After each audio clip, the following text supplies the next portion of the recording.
كذلك وقد أحطنا بما لديه خبرا ثم أتبع سببا حتى إذا بلغ بين السدين وجد من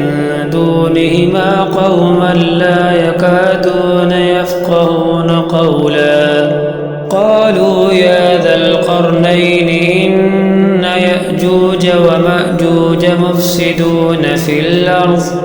فهل نجعل لك خرجا على أن تجعل بيننا وبينهم سدا قال ما مكني فيه ربي خير فأعينوني بقوة أجعل بينكم وبينهم ردما آتوني زبر الحديد حتى إذا ساوى بين الصدفين قال انفخوا حتى إذا جعله نارا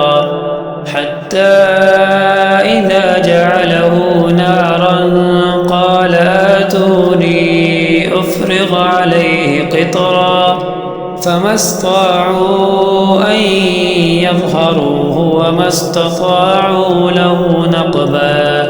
قال هذا رحمة من ربي فإذا جاء وعد ربي جعله دكا وكان وعد ربي حقا وتركنا بعضهم يومئذ يموج في بعض ونفخ في الصور فجمعناهم جمعا وعرضنا جهنم يومئذ للكافرين عرضا الذين كانت أعينهم في غطاء عن ذكري وكانوا لا يستطيعون سمعا أفحسب الذين كفروا أن يتخذوا عبادي من دوني أولياء إنا أعتدنا جهنم للكافرين نزلا قل هل ننبئكم بالأخسرين أعمالا الذين ضل سعيهم في الحياة الدنيا وهم يحسبون أنهم يحسنون صنعا أولئك الذين كفروا بآيات ربهم ولقائه فحبطت أعمالهم فلا نقيم لهم يوم القيامة وزنا ذلك جزاؤهم جهنم بما كفروا واتخذوا آياتي ورسلي هزوا إن الذين آمنوا وعملوا الصالحات كانت لهم جنات الفردوس نزلا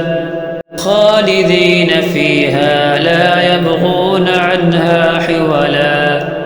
قل لو كان البحر مدادا لكلمات ربي لنفد البحر قبل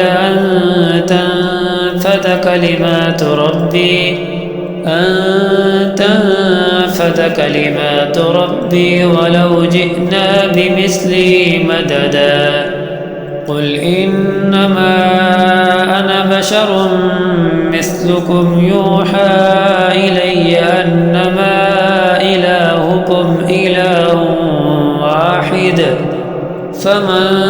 كان يرجو لقاء ربه فليعمل عملا صالحا ولا يشرك بعبادة ربه أحدا.